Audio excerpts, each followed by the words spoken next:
Thanks so much for joining us here today.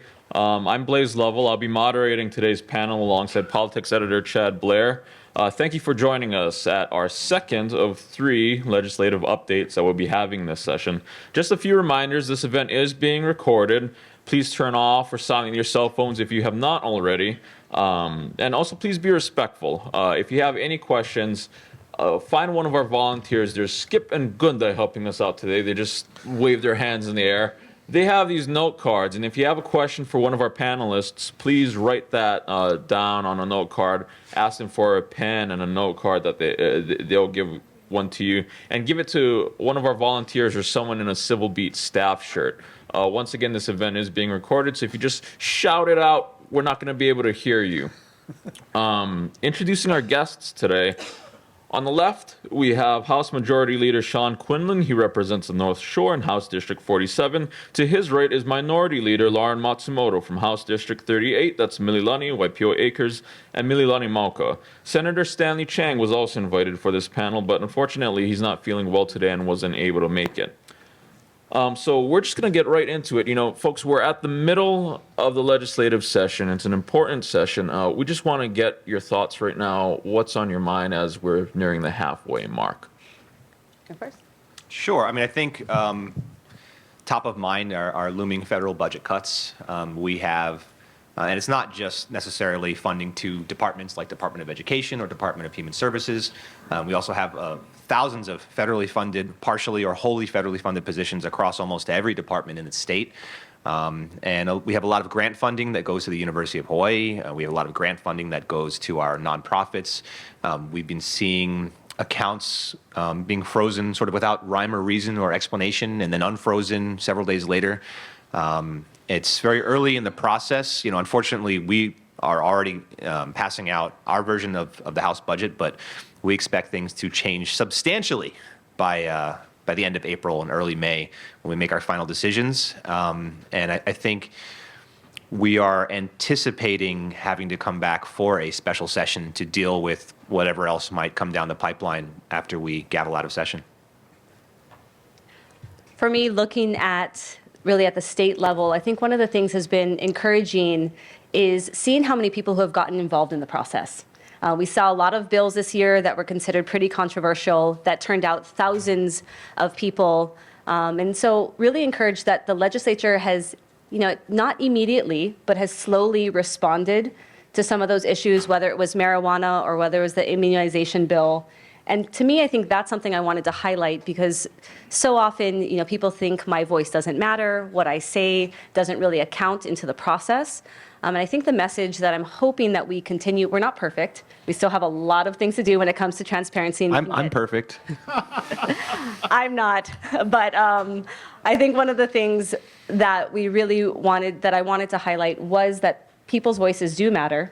The legislature slowly responded to many of them, but we do still have a long way to go when it comes to transparency and still working on the culture of this building. Mm-hmm.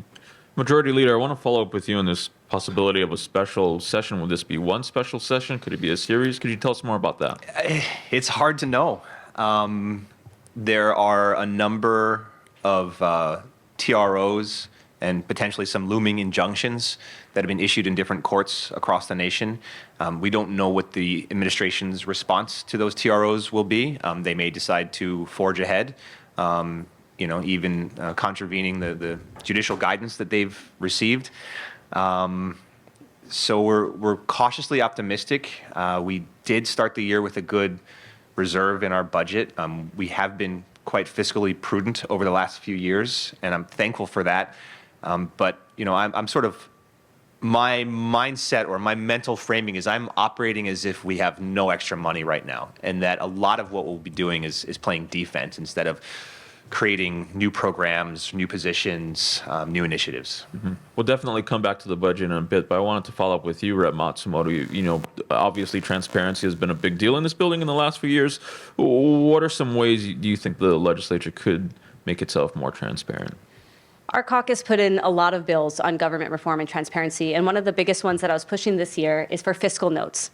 So the idea of we need to know how much something is going to cost before we're voting on it. And so introduced a bill this year. Unfortunately, it never received a hearing. I have turned that bill into a resolution. But when we're talking about transparency, when we're talking about budget, when we're having all of these questions, having fiscal notes is something that's extremely important. 44 other states have some form of fiscal notes. It's time that Hawaii does as well. Chad, any questions? Explain what that is, fiscal notes. What does that look like? So pretty much knowing as we're passing bills through, so often we don't know how much something is going to cost. And so as a legislator, you can say, that sounds like a great idea. This sounds wonderful. But again, not knowing what the cost measure is until the very end. And then there's this mad scramble where we have in conference committee. And so this is knowing how much something's going to cost before you vote on it. It's a pretty common sense measure moving forward, and hopefully something that we can adopt, although it will take time because the House and the Senate have to do it together. Got it. And the Democrats have to join the Republicans. What's your thoughts on fiscal notes? I think we're very open to it. It's something that we're going to take a hard look at this interim and look at, ironically enough, the cost of implementation of the fiscal notes. I mean, it's going to cost a lot of money, you think? No. But we probably would have to add some positions. And then the question is, where do we add those positions? Would they be in the Legislative Reference Bureau? Would they be in addition to the Finance and Ways and Means staff? But I think in general, it's a good idea. Rep. Quinlan, you're saying that the current federal situation is sort of making you guys rethink some of the budget decisions. Last year, the legislature passed a historic tax cut that, while providing residents, obviously, with a lot of money back in our pockets, is going to take a huge chunk out of the general fund over the next few years. Is there anything in progress that would revisit that or amend it in any way? I think that all options have to be on the table. I know that, I wasn't around during the 2008-2009 financial crisis, but some of you may remember furlough Fridays and things like that. The situation from a budgetary standpoint isn't as bad now as it was then, but the major difference is it's our own federal government that is pulling back their support, and we don't know if that's going to be temporary or permanent. And, when we talk about the tax cut, it's funny. I never thought people wouldn't be happy with the tax cut. But from a much broader perspective, we are attempting to invert the relationship between income and property tax. We have the lowest property tax in the nation. It makes it a very attractive place to park your money and take the appreciation on a home, and you're paying almost nothing if you're an out-of-state owner compared to if you own that same value home in New York or somewhere else. And at the same time, we were just killing people with very high income taxes. So we would like to find a way to continue to lower income taxes and increase property taxes on out-of-state owners. But that requires the willing participation of the counties, who have been historically quite reluctant to raise property taxes on anyone. But I think we can do it in a way where we end up carving out our local residents, carving out kupuna, freezing property taxes at a certain age. So we're not going to increase the cost of living on you folks, but we have to make Hawaii a less attractive investment vehicle. And because of our high cost of living, ideally people would have more money in their pockets come tax season. Chad? Yeah, I want to follow up on that, and I do want to get the minority leader's view on the tax cuts. Correct my math if I have this wrong. This is from Kevin Dayton. That historic tax cut, the biggest ever in state history, it's $5 billion that would go back to us, to all of us, by the year 2030, $1 billion a year. That seems to be a pretty major figure, particularly if you're worried about getting cut off, like Medicaid expenses, for example, at the federal level. I'm just going to call you Sean at this point, if that's okay, and then to Lauren. Yeah, it's a really big number.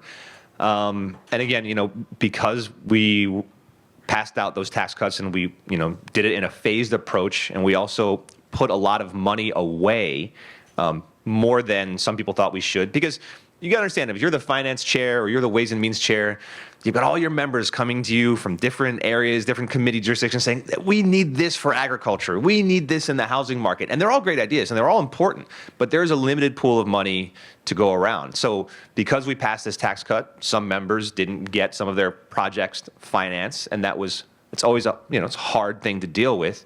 But I don't think any of us anticipated the current administration and the way they've been pulling back funding from the states, because I served 4 years under President Trump already. So, I wasn't that worried. I was, I'm still, I think we're all a little bit shocked still at how this has played out. Okay, Lauren? I think the biggest thing is it was so encouraging that we actually had the tax cuts happen. So I've been in the legislature now for 13 years and have never actually seen the needle go in that direction. And so for me, that was something that was really encouraging. And just to be a year later to already be thinking about pulling back, I don't think is the right decision. In many states when they've reduced the income taxes, when they've even eliminated the income taxes, they have seen more economic generation and actually more funds going into their general fund. So if you look at a lot of the studies from across the country, it actually is something that I think can be an economic generator. So it's too soon to tell when we're talking about what's going to be happening, what's going to happen in 2030. But if you look at studies across the nation, I actually think this is going to be something that's very positive, and I hope that our state doesn't pull back on those tax cuts, because we talk about when you survey your district, and many of us do those surveys, you put out what is the most important issue. I have done it every single year, and without fail, number one is cost of living. Everybody, no matter where they're at in kind of those, most people in Hawaii, wherever you're at in kind of those income brackets, still feel like they're living paycheck to paycheck. And so that's something that I hope we need to be doing more on that front, and we need to be taking bold moves on that front. So I pray that we don't do something to those tax cuts. I'm curious to hear from both of you. What have you been hearing from the state agencies and the state departments that receive federal funding here? What have the impacts been on them since these funding freezes have been announced? Nobody has come directly to me yet. I don't know if you've had people come to you, Sean, but if you want to take that one. So all the directors of our state agencies have been sort of forming these little HUIs with their directors in same agencies in other states. So we're talking to California, we're talking to Washington, and I know our Department of Human Services director has been to California a few times. We're sharing information.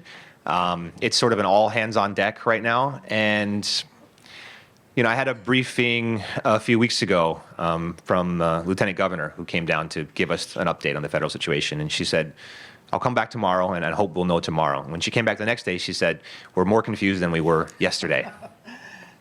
So it's hard as often as the Republicans, we don't get the briefings and we don't have people come to us. And I think that's something that's unfortunate. We're often left in the dark, even though we are a part of the legislature and a working part that we've made a commitment to try and be more collaborative. Are we going to agree on everything?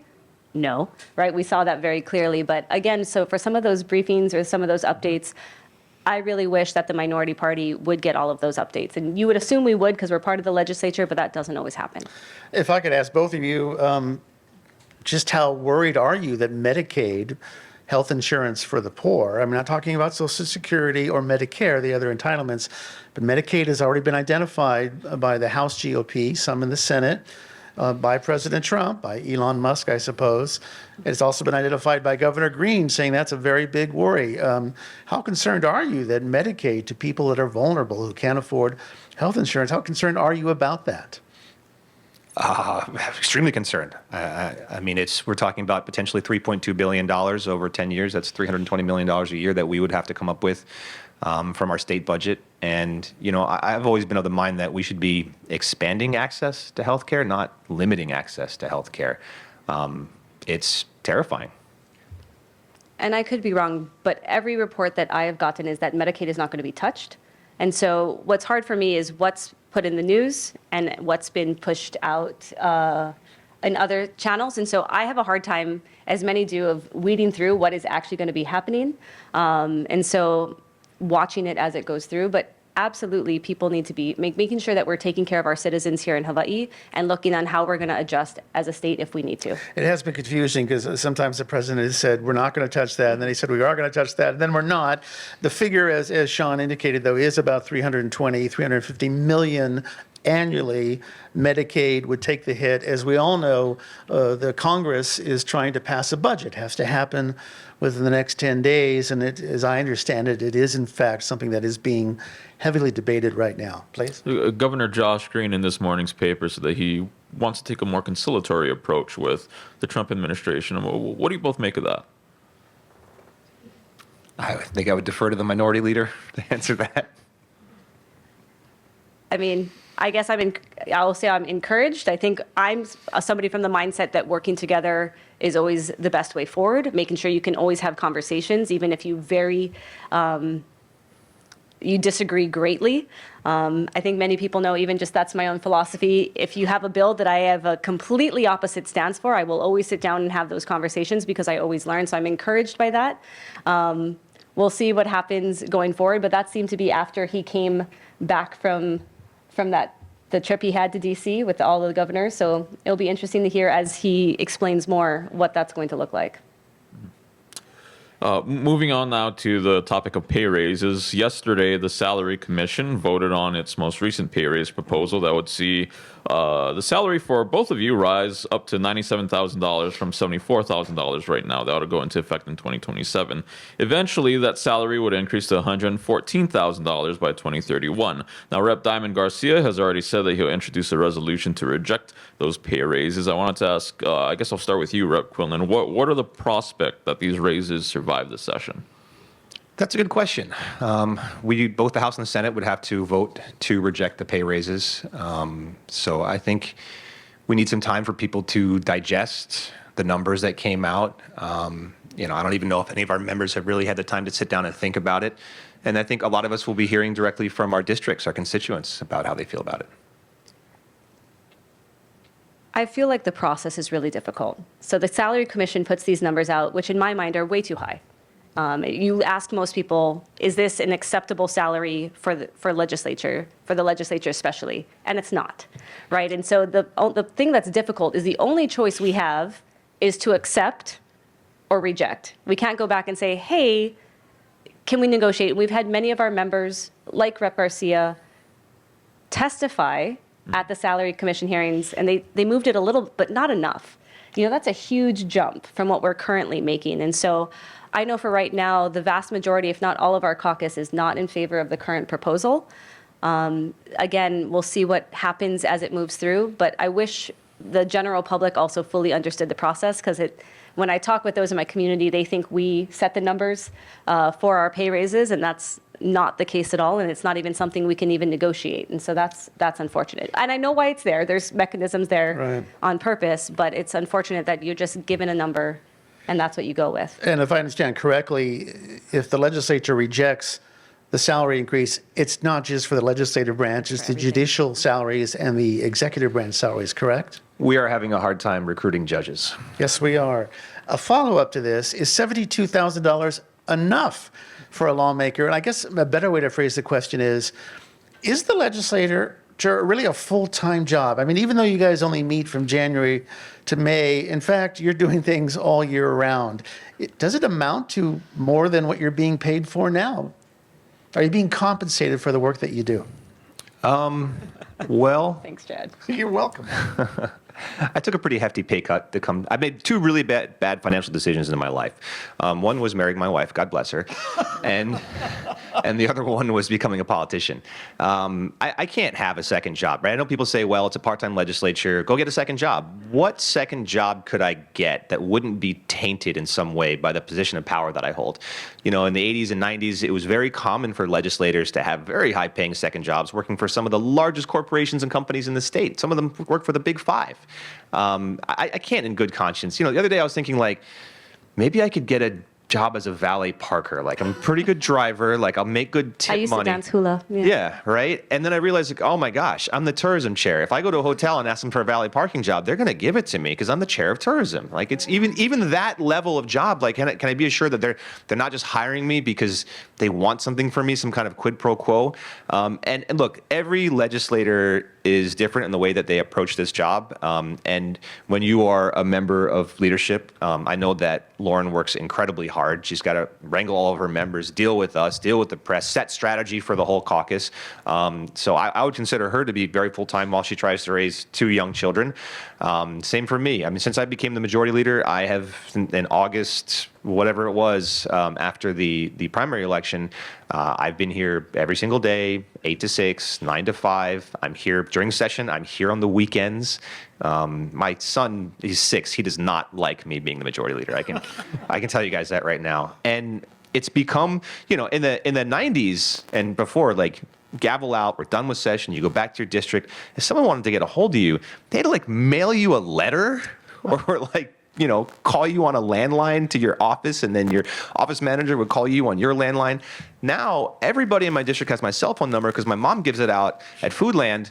And it's just, it's never ending. So if you are the chair of a back-end committee, CPC, Judiciary, Finance, you're working all summer, you're working all fall. And for the House members, you're also running an election every other year. And that's 6 months where you can't do anything except for campaign. So having said all of that, do I think any of the cogent logical arguments that I just made land with the general public? No, I don't think so. Thank you for that, that honest answer. I mean, Sean covered most of it, but it really depends on the legislator, right? There's ones that do a whole bunch above and beyond and are probably working 60 hours a week, and there's others that don't. And it really depends on their districts, on what they expect from them, and if they get, if they're easily reelected or not. I mean, those kind of things make a big thing. But I think I total it once, because when I first got in the legislature, I was making $46,000 a year, and totaled it, and it was, with the amount of hours that you put in, it's about minimum wage for the job that we were doing. And so it really, really depends. We do a lot of work. I know there's also people that bring up the recruitment issue. There's a lot of time that there's really qualified, wonderful people to run for office, and they go, I cannot, with my kids in school and these kind of, I cannot take that pay cut in order to run for office. And so there's arguments on both sides. The unfortunate thing is we've really politicized the salary process. Rather than giving them small incremental increases over a long time, the legislature will often defer because of things going on, the recession, or the minimum wage bill didn't pass, so we can't get a raise, or because of COVID. And so because we've put ourselves a little bit in this predicament because we reject it fairly often. And so now the Salary Commission is trying to make this huge jump to make up for all the times we rejected, rather than doing those small incremental increases, which I think would make so much more sense and would be way less shocking than what we have put forward right now. And if you adjust the salaries for inflation starting at statehood, we'd be making about $100,000 a year. Yeah. We'll come right back to this discussion, but just wanted to give the audience one reminder that we are taking questions. If you have one of our volunteers or staff members has some pens and a note card. You can write your question down on it and hand it over to one of our staffers. But going back to these pay raises, and what Chad just asked, obviously you folks on this panel don't have well-paying side gigs or these jobs that keep you away from the office a long time. But many of your colleagues do have these side gigs. Some of them make quite a bit of money outside of office. If the pay raises go up over $100,000 under the current schedule, do you think it's time to ban those kinds of side jobs? Sean? I would add to that, I believe correct me if I'm wrong, the governor cannot hold a side job. Lieutenant governor too? And mayors. And mayors are not allowed, and it was fairly recent legislation. Emoluments bill. Yeah. Yeah. Some people do side jobs for nonprofits. Some people do side jobs that intersect a lot more with the work that we do here. When I was a kid, my mom would always tell me, don't count other people's money, which I thought was good advice. But, if we are going to be paid a living wage, a reasonable salary, and we are, going to, if that happens, I think it's something that we would have to look at to consider whether or not we would continue to allow side jobs, or, what that really looks like. Or there may be constitutional issues because we're not part of the executive.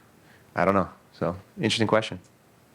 And if we're talking about side jobs, then it's also are we going to be a year-round legislature? Is that something we're looking at? There's pros and cons to that as well. Then we'd have to look at all of our new, the campaign spending laws we passed, where that you can't fundraise during session. There's a whole bunch of things to consider when we're looking, when you're talking about side jobs or full-time legislature. And I don't know why nobody's ever asked me that question before, whether or not we should have side jobs. But Sean brought up a lot of great points, that there's a lot of connection with things we do, or possibilities of having a conflict of interest. And I'm sure, as you've seen on the floor, almost nothing is a conflict of interest unless you have a very direct intersection with the bill. And so I think that question gets really complex when you look at all of the different laws that we've passed, especially in the last few years, working on government transparency and reform. Right, and this idea of a full-time legislature, you both sort of touched on it, and I think the National Conference of State Legislatures, they've got this map of states that have full-time versus part-time legislators. Hawaii, I think, if I recall correctly, is like full-time light, they call it. We're one of the only states where it's like that. You have 1 foot in the door, 1 foot out. To this point that you've all been talking about, I mean, is it time to move to a full-time legislature?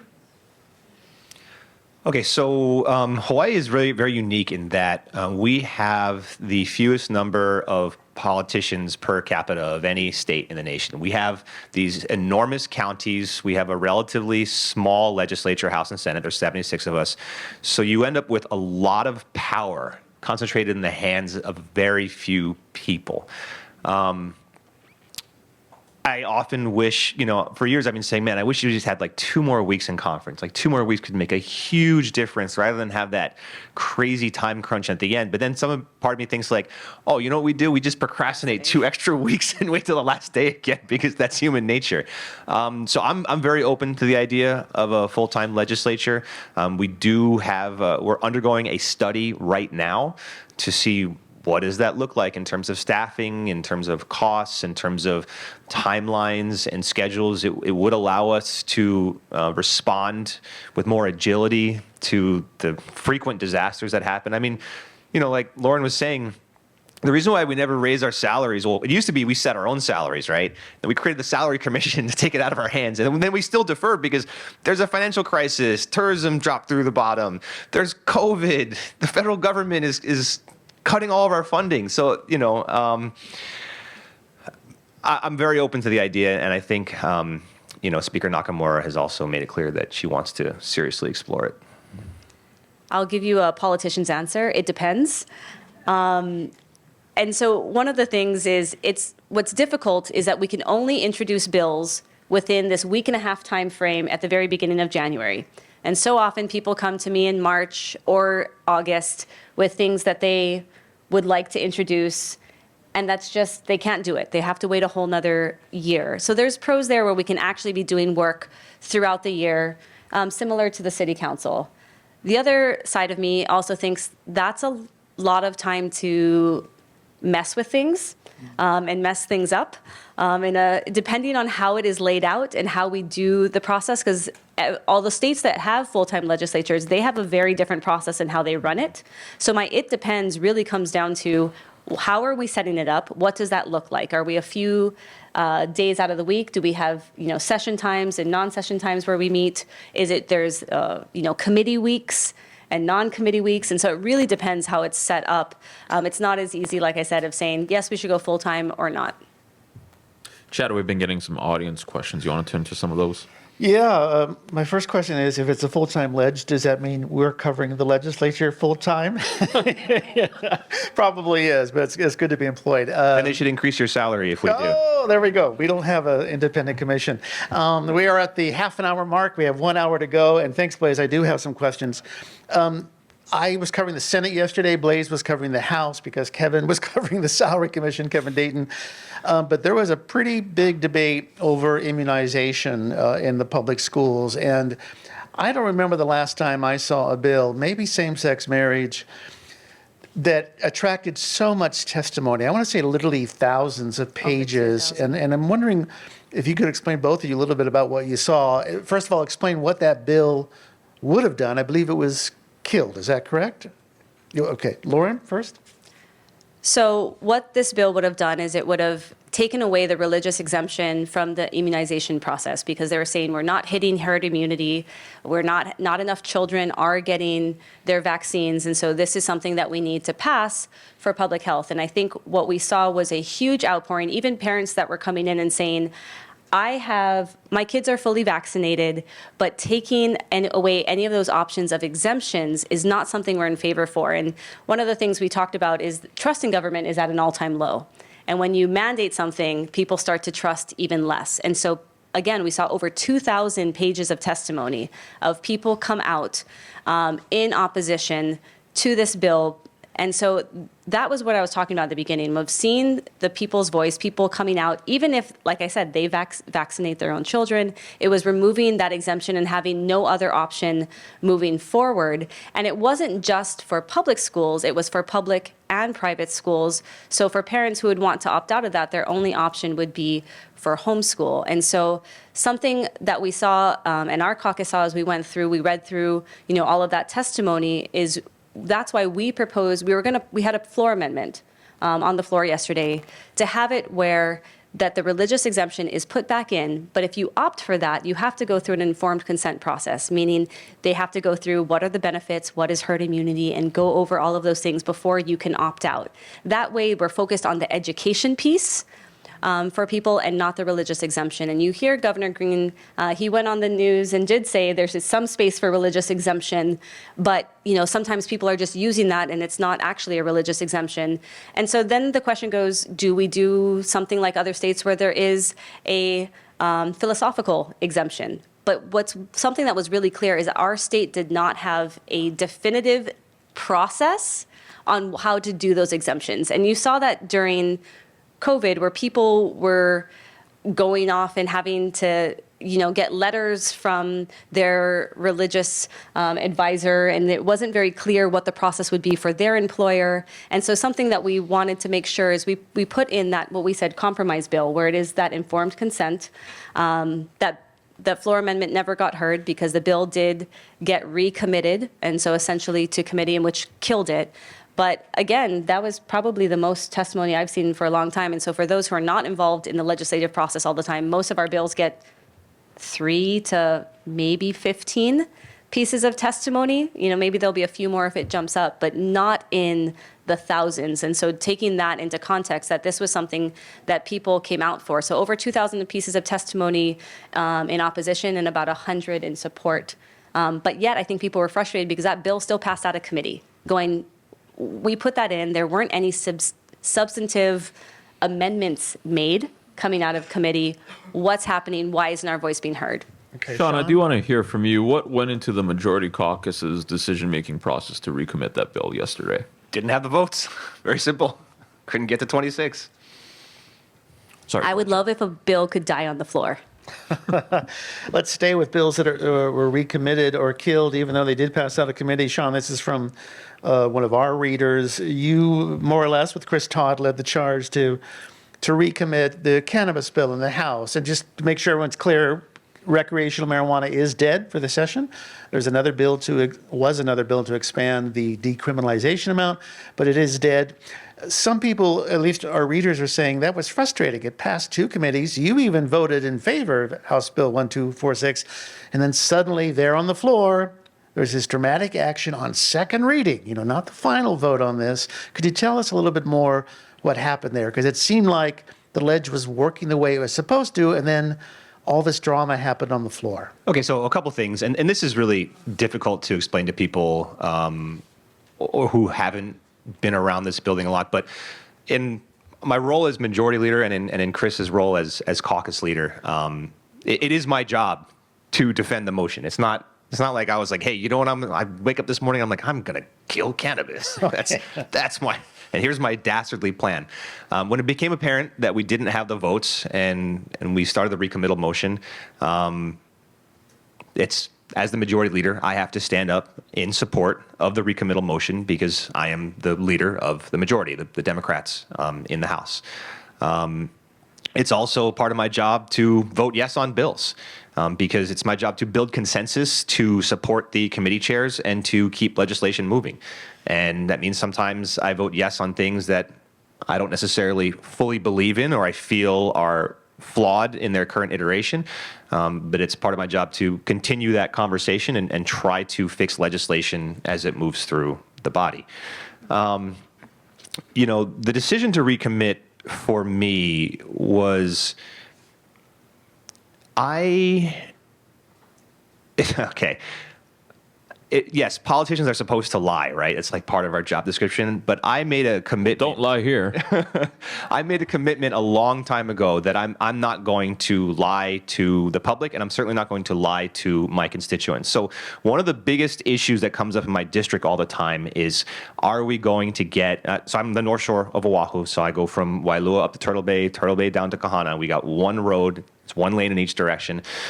And since I got into office, people ask me, are we going to get some sort of secondary access road, some sort of bypass road? And the simplest and most politically expedient thing for me to do is to say, yes, we will, and I'm going to fight for it. And by the time it never happens, I'm out of office. But I'm out there and I'm fighting for this secondary access road. I don't tell people that. I tell them, no, we're not going to get one. And here are the reasons why. We don't have the tax base or the population to support, justify, receive the federal funding and the state funding for a several $100 million, or at this point, $1 billion plus secondary access road. It's not in the cards. So if it's not in the cards, let's talk about what we actually can do.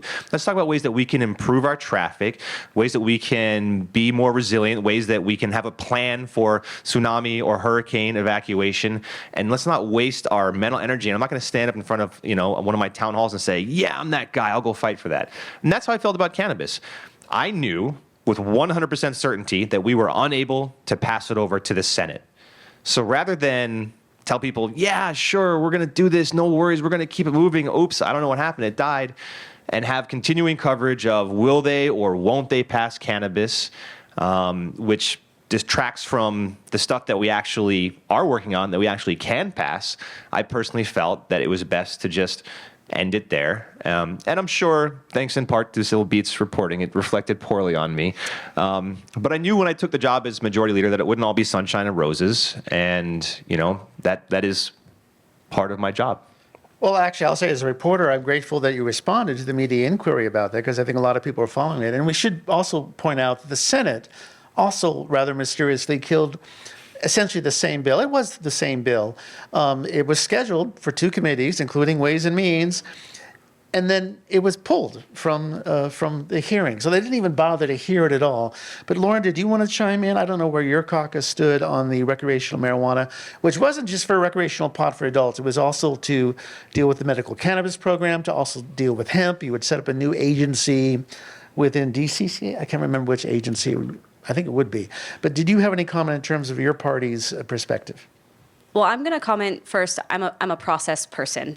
And we talk about the culture of this building and how we do things. And I really wish that we would be able to, I wish Sean could vote no when he wanted to vote no. I'd be happy if Speaker Nakamura voted no when she didn't believe in things. If I was able to be the committee chair, if a bill is something that there's a lot of people that have conflicting opinions, like say I was the chair and it was the cannabis bill, I would have heard it even though I was in opposition and would have voted no on it, even as the chair. And I think that's something that we need to look at as a legislature, be able to know where people truly are at on their votes and transparency. I'm really glad we had a rules process. Actually, we probably don't want to go into that, but we had a rules process where we changed one of the rules. You can now vote no on a bill and still be part of the conference committee. Before, if you voted no, you couldn't be on that conference committee. And so often you had members voting yes or with reservations when they were really in opposition to that bill. And that way their constituents could know where they stood on that bill. And so I really talk about that process piece because I think that's so very important. And again, in all my years in the legislature, I've only seen one bill actually die on the floor by votes and not by recommittal. And I know it's hard as a legislator. Sometimes you're like, you're going to be putting me on record, but hey, that's our job. And so I would love to see, as we go down the future, bills actually die in committee, bills actually die on the floor, not from being deferred or recommitted or some process, but through actual votes. And I think that's something that we need to work towards. But when it comes to my caucus, if you look at the voting record, the vast majority of my caucus voted in opposition to that bill. I did want to get to one of the audience questions on the Elections Commission, and this got a little bit of debate yesterday on the House floor. Rep. Tam had a bill that passed that would give the Senate the ability to confirm elections commissioners, and as Chad has reported, the Elections Commission meetings have often been contentious. They've often stalled on business that they need to do. For both of you, do you think is there a way to maintain the partisan balance while also having the commission do its work if this thing goes through. One of the criticisms, as Rep. Garcia pointed out, is that the Senate has a supermajority of Democrats in control, and the worry is that you'd end up with people that reflect that ideology. So I'll take it first. So for those who didn't see the floor debate yesterday, one of the biggest things that you mentioned, Rep. Garcia brought up, is if the minority leader in the House, so when there's an opening, I get to appoint, the Speaker gets to appoint, the President of the Senate and the minority leader in the Senate gets to appoint members to the commission. So it is a bipartisan commission, as it should be. Now, the bill was going to make it be where the Senate had to confirm whoever I put forward. And so they could be continuing to reject any of the people that I put forward. And then, like you mentioned, might not actually be somebody that reflected our party's views, or being able to have those conversations, to have it truly be bipartisan. And so that was something that, our entire caucus, the vast majority of our caucus voted against. And it was for that reason. And I will say, for me personally, I'm not against some sort of process to make it a little bit clearer, or to have some checks and balances, but to have the Senate be the ones to confirm is problematic when they have the vast majority, because they will have the votes every single time. Because we are the most unbalanced state in the legislature. We have the smallest minority. Until you've been in the minority position, I don't know if anybody truly knows what it's like to have, every year knowing, okay, nothing's probably going to pass, everything's going to be overruled. We're working to change that. But that's where a lot of that came from. So I'm not against some sort of process, but the Senate confirmation that was presented in the bill was very problematic. Problematic. I wanted to come back to you on some of this, but also wanted to bring in Sean, your thoughts on that bill. I understand. I think minority leaders' concerns are very valid. I think there's a good argument also to be made that by having this advice and consent process, you do get to take public testimony, and it allows for a more thorough vetting of any particular candidate for the Elections Commission. So we'll see what happens. Yeah, back to you, Lauren. How do you find and vet the people that you appoint to the commission? So the way I do it is it's actually done through the party, because a lot of times there will be somebody for the Big Island seat. I don't personally know everybody on the Big Island, and so it goes through, their districts recommend somebody that goes, it kind of goes up that chain, and then those names get presented to me. And then also depends, that process gets really murky if it doesn't happen in the right time. Then the Chief Justice chooses and they interview. And so a lot of people don't recognize that there is that part of the process as well that often comes into play. And so that's how I have done it. What's really interesting is, for me, that's why I say I'm open to some sort of process. Until I became the minority leader, wasn't even aware that that was part of the minority leader's job. They'd never shared that with our caucus. It's not something that was very well known until there was a lot of this debate on the commission as to what that process truly looked like. And so again, I go back to, I'm a process person, and I've even talked with the Chief Justice's office of going, how can we make this a little more clear? How can we do it? But I'm not sure how they do it on the majority side. I wanted to move on now to the sports betting bill that passed the House yesterday. It was sort of, and this question is going to be for you, Rep. Quinlan. It was sort of surprising to see because, year after year, these proposals always come up and they either never get off the ground or never get a hearing. And this one actually cleared the entire House yesterday. How did that happen? Well, I think, with the federal government opening the doors on sports betting, and if you guys watch like an NBA or an NFL game these days, like half the ads are for betting and gambling. The announcers are talking about the line. The halftime show is talking about prop bets. So the cat is out of the bag. Listen, personally, I'm very much opposed to gambling, and that's because my father was always opposed to gambling. And I do think it is a societal ill. I think it is a horrible thing. But I had a game room like 100 feet from my house for years. And even me, the state representative, I couldn't get HPD to rate it, right? Finally, they did. Now it's like a coffee shop or something. And so if we give people a legal avenue to gamble, could it potentially reduce their reliance on these illegal game rooms? Maybe. We'll see. I do know that prohibition, generally speaking, does not work and has not worked in the history of the U.S. And we are we're in need of new revenue sources right now. So I think all those factors together, the proliferation of gambling rooms, the federal action on gambling, as well as the need for revenue combined to make it the year. But I'm not sure if the Senate will actually take action on it. Lauren, you're one of the people who voted no on this. Why? So in committee, I was with reservations. To me, it was the less of the evils when it came to gambling. But what was interesting is listening to the testimony as it continued to go through and as more people commented on it, going, this is the toehold that leads to the foothold that leads to casinos all in Waikiki. And so that was something that was really brought up because the argument was always, there's people already doing it. We might as well make it legal, and then we will have another revenue stream. But then looking at it, are we actually going to be making that much once you put in the regulatory framework? What is the cost really going to be? And somebody brought up on the floor yesterday, which I thought was really interesting, is online sports betting isn't like you have to go to a casino, you have to go somewhere. It's right on your phone. It's available all the time. And that wasn't something that I had thought about until they brought that up on the floor. And so it's something they can be doing constantly.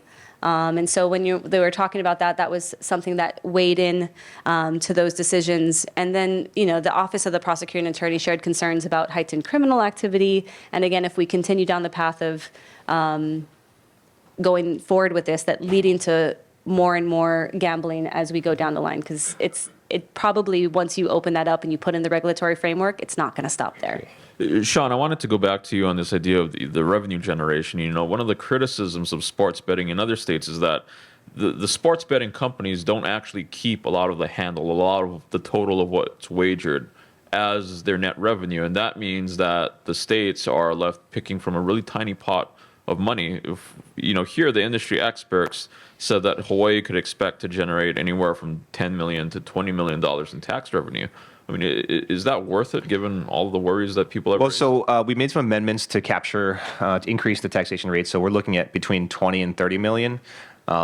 Is it worth it? I don't know. It's a very hard question to answer. I do know that sports gambling is here. I know that it is endemic. And I know that we're not getting any revenue capture from it now, and there is no regulation on it. I'll just add, because I know 20 to 30 million sounds and is a lot of money, but when you put that into perspective, that wouldn't even pay for one of the classroom buildings that they're looking to do at Milani High School, right? And they're looking to do a performing arts center that's looking like 75 million right now. Now we can get into, I think those costs are very high and we could do more in our state to change that, but 20 to 30 million isn't even going to get you a building and a classroom. So that should be my answer, is I don't think it's worth it. Yeah, and I can tell you another thing it won't pay for. It won't pay for Aloha Stadium now. Last week, Stanford Carr said that the cost of the stadium is likely to go over $600 million. And I wanted to ask you both. I'm sorry, I had to take a phone call.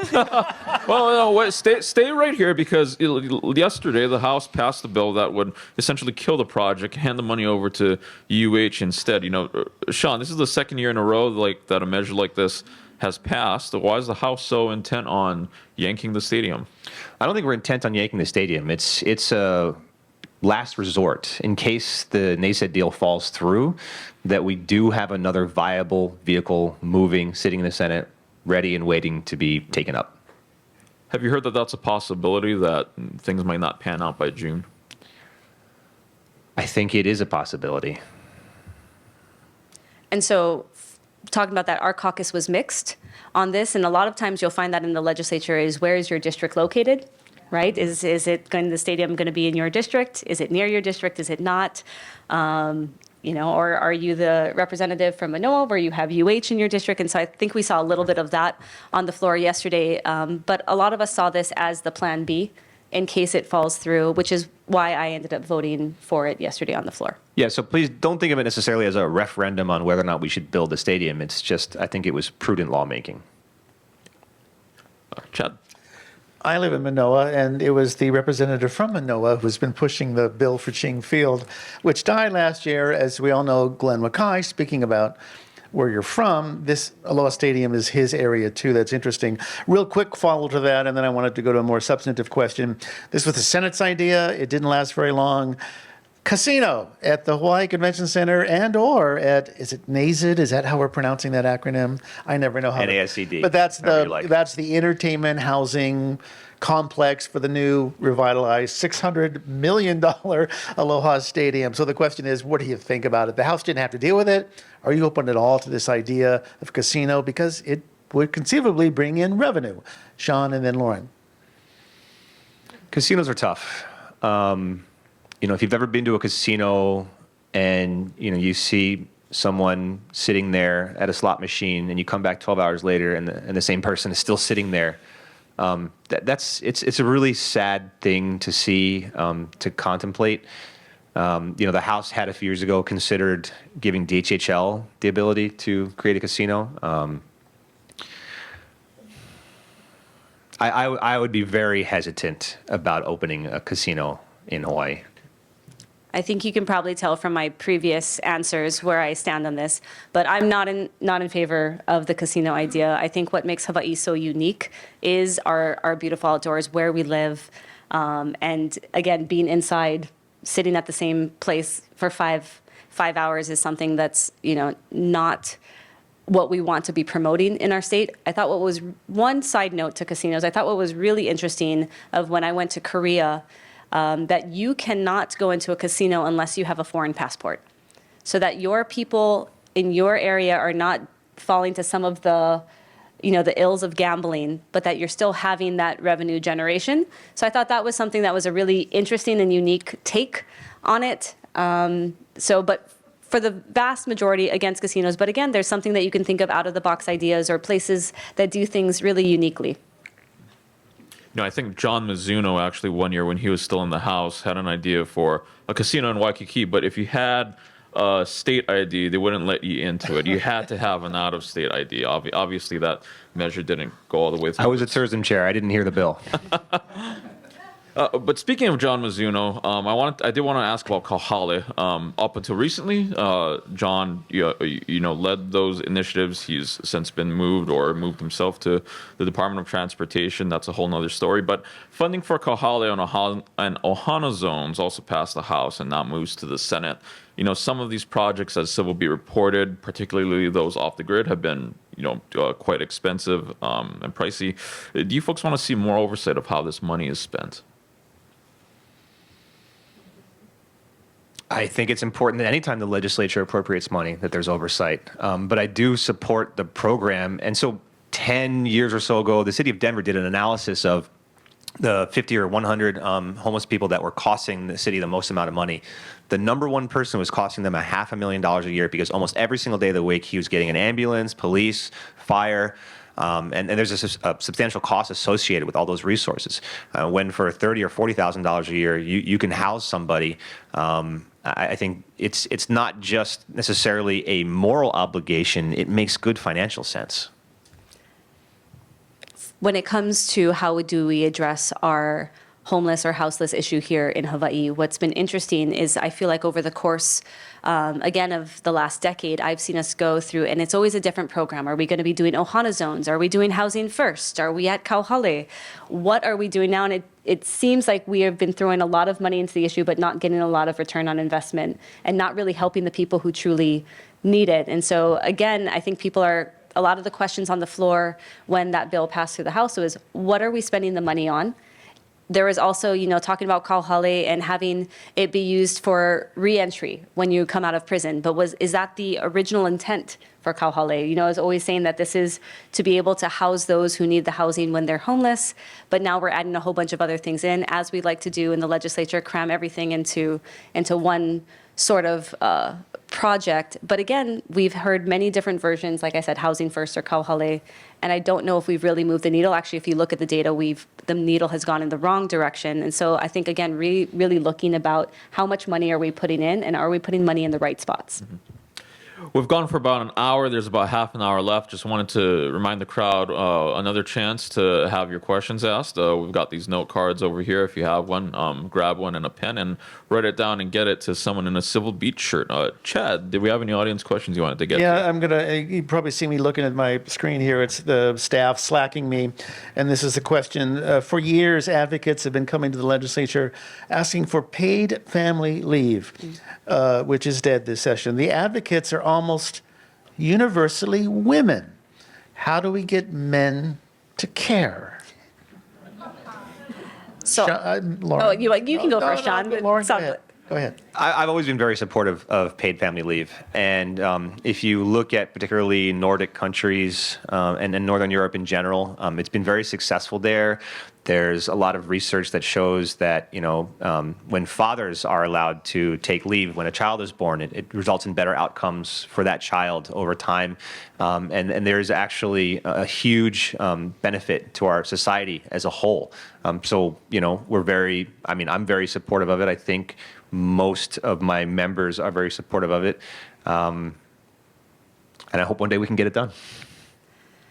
And for paid family leave, again, something that can be truly bipartisan. I've put in paid family leave bills for the last few years.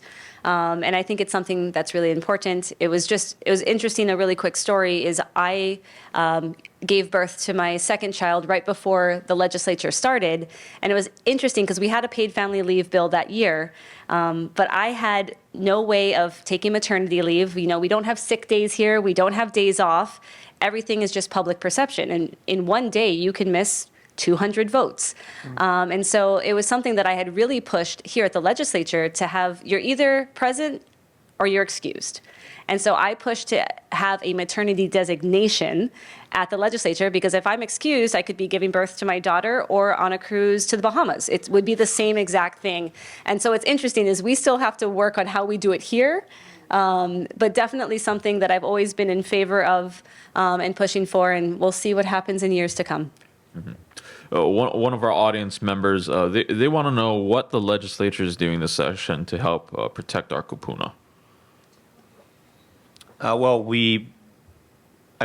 Protect them so we did, I'm not sure if I totally understand the question, but we did pass out of the House a bill that if somebody is over 60, you no longer have to know that they're over 60 if you assault or attack them to receive that higher felony charge. But maybe they meant more in terms of safeguarding their future, or. Well, this person, I think, they were living in a senior living facility. So I think not just in the criminal justice sort of sense, but maybe in life quality of life and life care in those directions. We got a huge problem, not just in Hawaii, but in America as a whole. We've got an aging population. We have a lack of senior living facilities. I had one assisted living facility in my district, and when we, ironically enough, or perhaps not ironically, when we raised the minimum wage, they closed down 2 years later because they couldn't afford staff.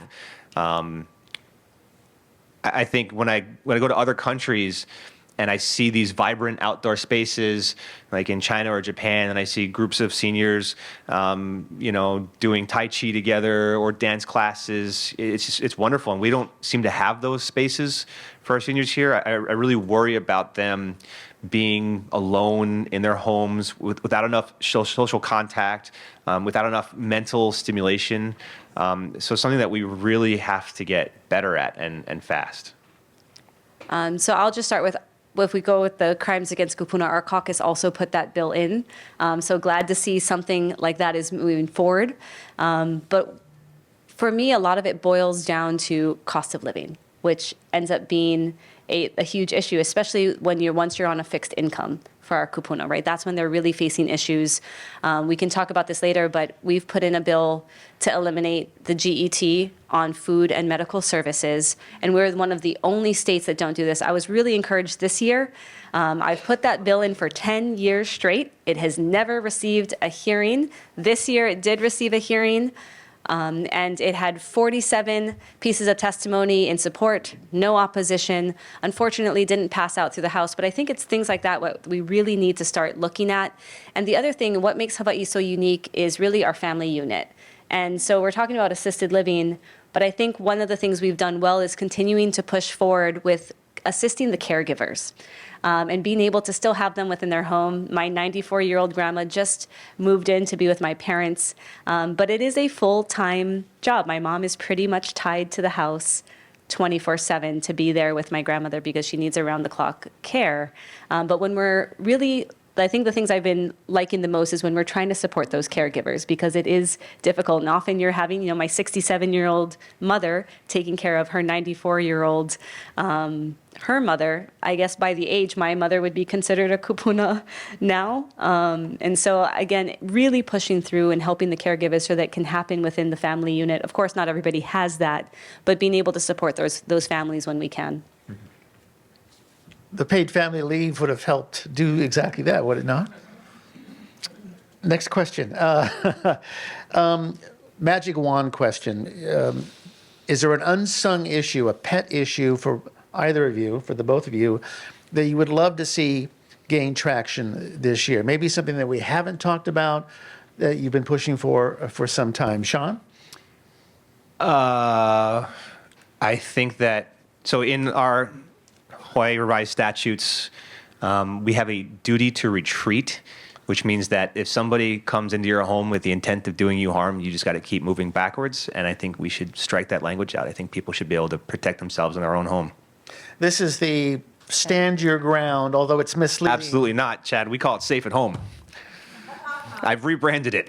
No, that's all right, but we are essentially talking, so that bill did not die even after the Y&I incident. That bill is not alive, is that correct? Because I think it had both Democratic and Republican support. Well, and I think, you brought up stand your ground. I think it really got a bad name. I'm not talking about, the Walmart parking lot. I'm just saying people should be able to defend themselves in their own home. Safe at home. Lauren, magic wand, pet issue.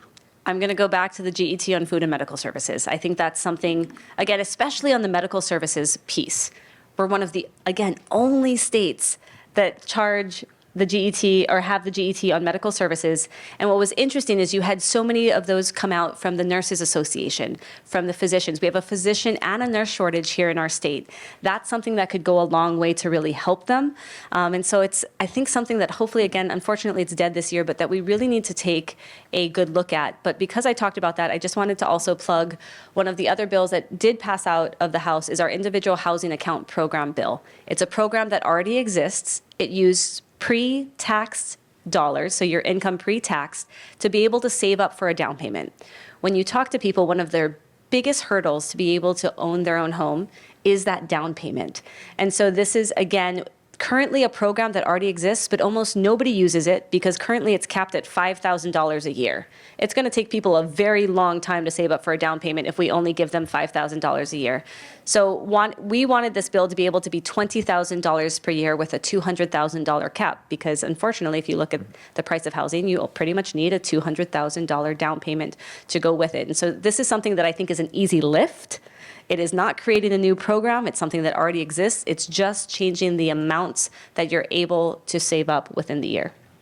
Yeah. Sorry, can I change my answer? Because I thought when you said pet issue, you thought like something small. I didn't realize it could be something big.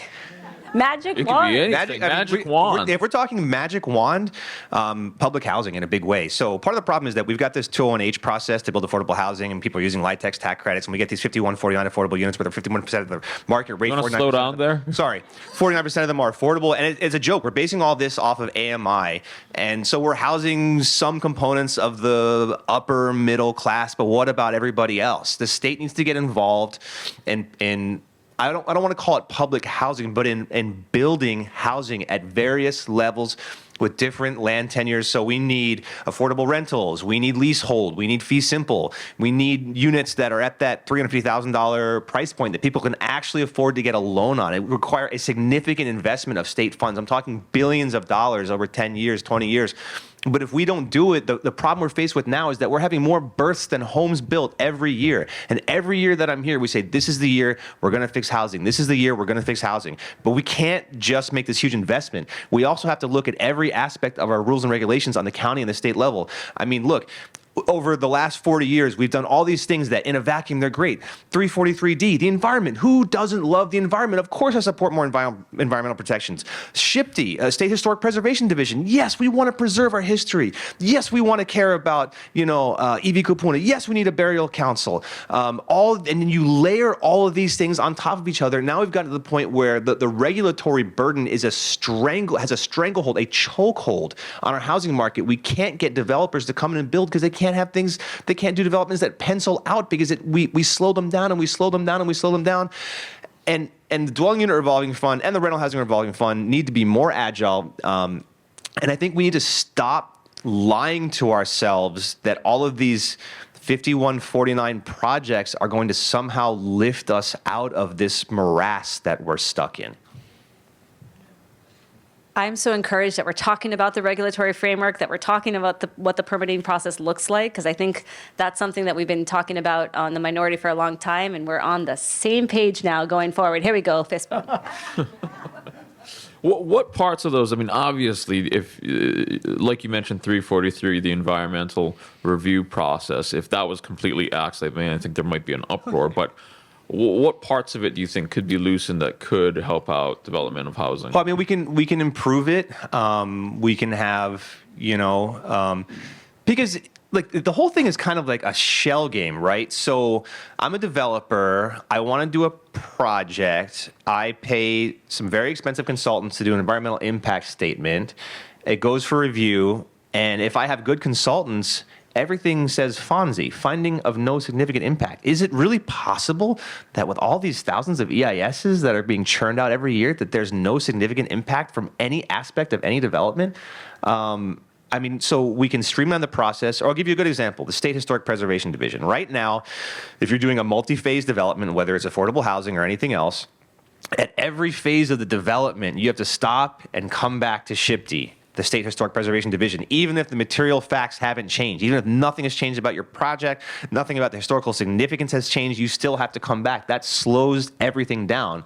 So we have a bill this year to allow for one review at the beginning of a multi-phase project, and if the material circumstances don't change, they don't have to come back into Cheape, which is another huge bottleneck for development. What is 5149? What does that mean? Is that the balance? That's the balance of affordable units to market rate units. Okay, thank you.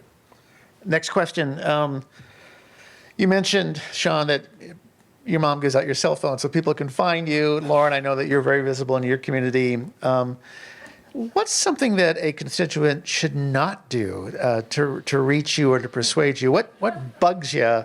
You don't have to name names or anything, but I think it would be helpful to someone who's your constituent or for any lawmaker and the people that they represent.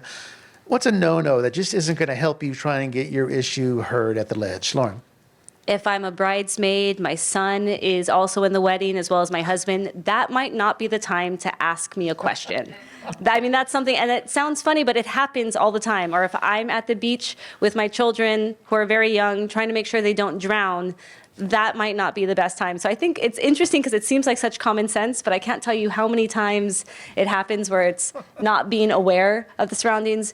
But more than that, I think my ask to people would be coming in from a place of asking questions rather than coming in from a place of anger. And I get it, a lot of these issues have a lot of emotion, but so many times I don't have direct responsibility or direct say over what's happening. And so coming from a point of inquiry, I think is something that's better than coming just in with a lot of anger. But I understand that anger too. So if that's where they come from, I get it. And I hope we can get to a place of questions. We usually do with most of the people who call me. But I think rather than the big no-no will be not when have some common sense when you're out and about in public. But the thing to do is to come from a place of asking questions and to have true understanding, because then you can have a dialogue. I actually like it when people are angry. Like if I go to someone's door and I'm knocking on their door and they're angry and they're cursing, well, okay, you're cursing. That means I can curse too, right? So then you can have this really honest conversation. And I would prefer people just tell me the absolute truth and I can respond to it. And if they don't like my answer, not much I can really do about that. So I've always felt that my constituents can talk to me however they want. I would hope that they're polite, but we are in some sense a release valve for the frustration and anger that people feel with government, and I feel the same frustration and anger myself. So I'm very happy to fulfill that role. It's part of my duties. It's part of my obligation. The only thing that I don't like or that I worry about is that you can't be the same way with my other colleagues. Like, you can be mad at me, you can yell at me, and I'm still going to try and help you with your issue. But once you start sending angry emails to my colleagues, now you're making it harder for me to do my job. So be angry at me, work through me, and then let's all, even if we're mad at my colleagues, let me deliver the message in a way that's palatable, in a way where we can actually achieve the result. And the only thing that I would ask of people is, like, before you post stuff about me on social media, you can just call my cell phone, and maybe you still don't like the answer, and maybe you're still going to post that horrible thing, but at least you gave me the courtesy to respond. Getting to an audience question now, they say that teachers are worried that if Trump closes the federal Department of Education, we won't have money for special needs or low-income students. Now, I know that the Education Secretary has said that although the DOE itself might be scaled back, some of those Title I and Title III funds could still be funneled to states through another pipeline. But is there anything being contemplated at the legislature right now that could help out our local DOE in the event that funding source dries up? I mean, well, we would just have to make adjustments to the budget in April, and if not, potentially, as I mentioned, come back for a special session to try and fill those pukas. Mm-hmm. I'll start with, my father was a special education teacher for 30 years at Nanakuli High and Intermediate. An extremely important role that our special education teachers and some of our resource teachers have. And so I would be very shocked if something happened there, but if it did, then our state would need to respond. Lauren, I actually wanted to stick with you. I had a couple questions on the cost of living, and as everyone knows right now, the price of eggs has gone completely crazy. Your family, ran one of the state's longest-running egg farms for many years. Yeah. Give us some insight into the egg economics. I mean, obviously the bird flu is affecting it, but what else is at play behind the high egg prices? Yeah, so our family farm, Peterson's Upland Farm, was around for 114 years in Wahiawa. My mom actually, I always tease, she has her master's in chickens from UC Davis. She has her master's in avian sciences, so very knowledgeable. But one of the things that was so frustrating for me is I always see in the legislature, we talk about the agriculture, we talk about sustainability, but we forget that they're also businesses. And so we passed so many pieces of legislation that ended up hurting our businesses. And we saw a lot of our small businesses going out, and we were just the same. And so, at the floor, they go, oh, this is just small here, it's small there, but it all added up. And for us, the kind of, I won't say definitively, but kind of the final nail in the coffin really was that minimum wage bill, because it was difficult as it was to find labor. Hard to find people who are willing to work on a farm. And if they do, I think they romanticize it, and then they only last for about a month because it's hard work to be knee-deep in manure. But in the 90s, there were 28 egg farms in the state. We had a lot. We went down to 4 egg farms, and that's all we have. And they're all concentrated on Oahu now. There's nothing on the neighbor islands. And it really comes down to the economics of it. And so when people have, of course, the avian influenza was always a fear. Luckily, we don't really have migratory birds, so we didn't face it as big as the mainland. But one of our difficulties was when that sweeps through the mainland, where do we get all of our baby chicks from? From the mainland. And so being able to restock the farm, being able to have birds still there, people don't think about that aspect. We don't have any large-scale hatcheries here. And so it all trickles down. But again, I think the bottom line that I wanted to share was that people, I think, often forget that farmers also are running a business, and it's connected. And we would look at the books, and for several years, I would tell my mom and my grandfather, this is not a business, this is an expensive hobby, because we, really weren't making it cut. And sometimes they say, oh, the 4th generation didn't want to take over.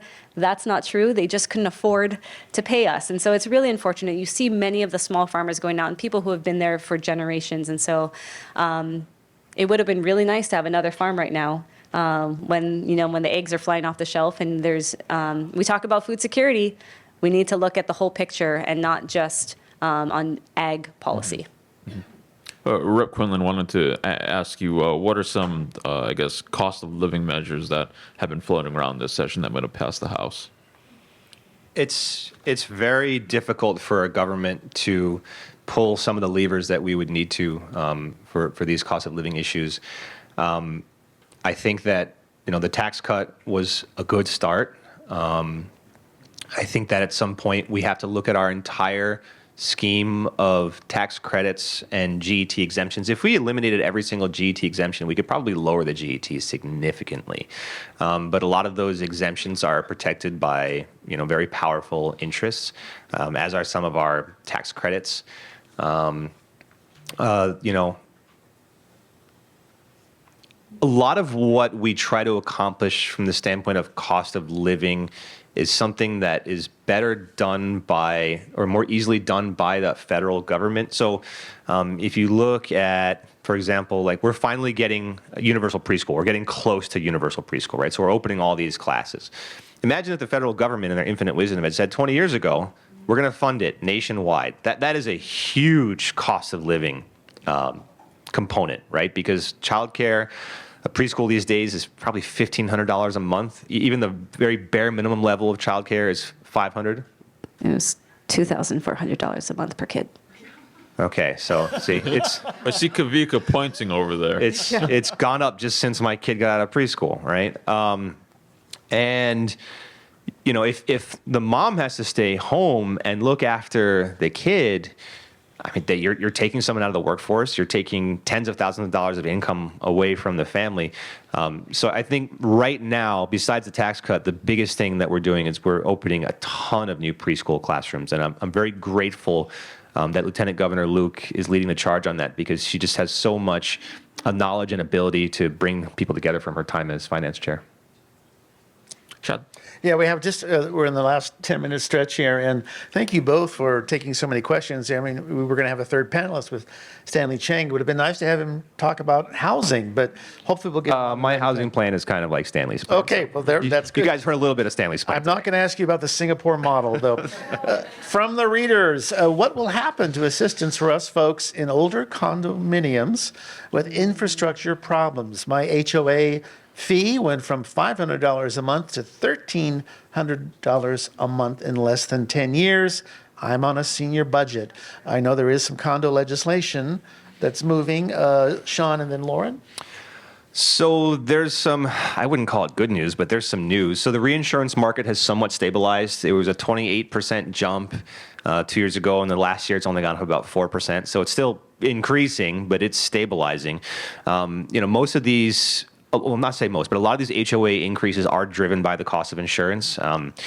The number one cause of damage in buildings is water damage from old pipes. So buildings, it has to be first and foremost, you've got to maintain those pipes. And I don't, not to get too sort of esoteric on you guys, but I don't think that we ever thought through the entire condominium process, right? We built all these buildings in the 60s, the 70s, the 80s. Nobody ever thought about a potential end of life for a condo building, because nothing lasts forever. At a certain point, from a structural standpoint or from an internal component standpoint versus the cost of replacement, a building becomes either financially or structurally non-viable. And so maybe that's where we need to start thinking about, is when we build these buildings, let's have a plan for the end of life of the building too. We are looking at a whole host of different bills to help with insurance costs. I think, unfortunately, at least in the short term, we're going to continue to see a lot of HOA fees continuing to rise. So this was a really big issue, and somewhere where I think the legislature really dropped the ball last year during conference. And it hit people that weren't expecting it as well. There were those who lived in my district in Mililani in single-family homes, but because it was CPR'd and they're part of the Condominium. Condominium property, yes, because they were part of that, they had their fees go up 300%, as well. And it was shocking to them going, I'm not part of a condo. People didn't really think about that because actually beforehand, they were probably actually getting a better deal on their insurance. And it was just a shock. And so we had done several town halls in our district. I actually just did a podcast as well. So you can find that on my website, repmatsumoto.com. But this is something that, again, was a huge issue, getting some assurance that it is stabilizing, but all of the people in this last summer, we left them high and dry. And so we need to think about how we approach this going forward because it's not just Hawaii, it's not just the nation, this is a global issue. We're tied in to the global market, and that's gonna affect everybody as we're moving forward. So being able to prepare for it if it happens again, but hopefully, according to those in the insurance market, hopefully should have some stabilization over the next few years and hopefully a decrease. Mm-hmm. We've got about 10 minutes left. Before we wrap up, I did want to ask you folks about the landfill bill that passed yesterday, House Bill 969. It would ban the siting of landfills over aquifers. This is in reaction to, the city and county's plan to put the new landfill over an aquifer in Wahiawa. Which is near both your districts, correct? Yes. Yeah. Are there any bills left alive that would simultaneously amend the buffer zone to give the city more options? They were saying that, if you do this, we're not going to have many places left to go. There is a Senate bill that's crossing over that amends the buffer zone down to a quarter mile. So this was an issue, and I remember, when did we pass that bill? 6 years ago? 5 years ago? Act 73, I believe, was 2020. So when that bill was coming through and is now Act 73, I actually voted in opposition, and it was a very difficult vote for me to take. But the testimony that had come in is we're going to stick ourselves in a situation where there's nowhere that we can put a landfill. And now we're seeing that play out. And again, there was some comments on the floor which I thought were important, that the city took a long time, and right before they have that deadline to redo it, now they're scrambling to make it happen. But again, supporting that bill to nobody should be putting a landfill over a major aquifer. But again, the legislature, we do this sometimes where we put ourselves and we put others like the city into a predicament where are they really going to move forward? And so as most things, we have to look at it comprehensively. We have to look at it with the macro perspective. But again, this bill I voted for going over an aquifer because that's something that should be common sense and put into the law, and take another look at Act 73. Yeah. Where should this new landfill be sited if not at the current location? The potential sites that the city's identified is all within both of your districts. I'm not an expert in landfill siting, but if there's one takeaway from Red Hill, it's that we can't take any chances with our freshwater drinking supply. So I think we have to put that piece first, and hopefully the city can work on a reasonable compromise that doesn't involve that kind of a risk. Mm-hmm. And it's going to be hard with anything. Everything's going to be not in my backyard. Wherever they then cite it, it's going to be every politician or legislator in that area who's going to say no. But I will say, because we're from the similar area, that we have some of the best prime ag lands left in Oahu. So not in the Mililani North Shore area. Okay. Any more audience questions? One final question. If I don't get this in, my mom's going to kill me. It's from my mom. Are fireworks totally banned in Hawaii for the safety of its residents, animals, and the environment? If not, why the cop-out? Thanks, Mom. Lauren? Are they banned? Explain to my mom, because she's standing by right now. Hi, Mom. As they're not, right? We know that there are limitations, but she would like to see them banned statewide, all fireworks, because she believes that it's harmful to seniors like herself, as well as animals and all the smoke that it produces. So you answered your question. Good job, Chad. But one of the things, and I don't know if this falls into the all fireworks, but something that was interesting this year is, having the professional fireworks companies come to us and say, hey, maybe we should be doing more of the shows and things around the islands, because they just did one on the Kapolei side, and thousands of people came out to it. So it's one of those things that maybe that's a way to move the needle and change what our New Year's looks like. So that was kind of the first out-of-the-box idea I've heard, because we've been talking about fireworks for years, and the all-out ban seems to only have made things worse. then better. And so being able to maybe have more of these professional shows with more entertainment might be something that people would opt for, as we saw was very popular this year. Okay, Sean, maybe the better way to phrase it is, what will we see out of the ledge regarding fireworks this year? Thanks, Chad.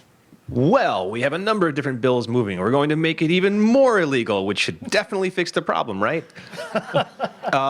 We've got a bill that would allow for drone enforcement by the police, but there are most likely some very serious constitutional issues. We have a bill that would fund more positions in the Department of Law Enforcement, would allow them to do sting operations. I do think sting operations have a value to them, right? That we're actually going out, we're investigating, we're trying to trace these things back to the source. People say, well, why don't you guys just inspect all the containers? We inspect about 1% of containers coming into the state. If we went to 2%, that would significantly increase transit times, cost of goods for all of us. There may be a technological solution in the future. I don't know, like wasn't Superman able to see through metal? So maybe we can get some of that Superman action. But in the short term, I think the focus is boots on the ground law enforcement. Just to wrap things up for the both of you, what could we expect to see on this back half of session? Well, a lot of the bills that crossed over are companion measures. So after crossover, you're looking at, the changes between the House version and a Senate version. But I think the biggest question is, what will the federal government do and how will it affect our budget, which means how will it affect the services that we provide to our citizens? I think I'm going to go from the standpoint, again, of what is going to happen. We talk about the culture of this building, and I'm going to go back to that again. But having minority bills be able to be heard, we only have 2 minority bills still moving through the legislature. Are they going to make it through the Senate? We have never had a minority caucus bill in my time ever pass the legislature. And I'd like to say it's not because of the ideas. A lot of times our ideas get picked up the next year and passed. So again, my focus as the minority leader, especially in the House, is really making sure that there is those equal opportunities to be able to have your bills heard, have your bills passed, and it shouldn't just get killed because it's a minority member bill. So on the back half, I'm hoping for some movement there and that at least one of our 2 bills, hopefully our 2 bills, continue on. Well, thank you both for joining us today. Why don't you give our panelists a round of applause?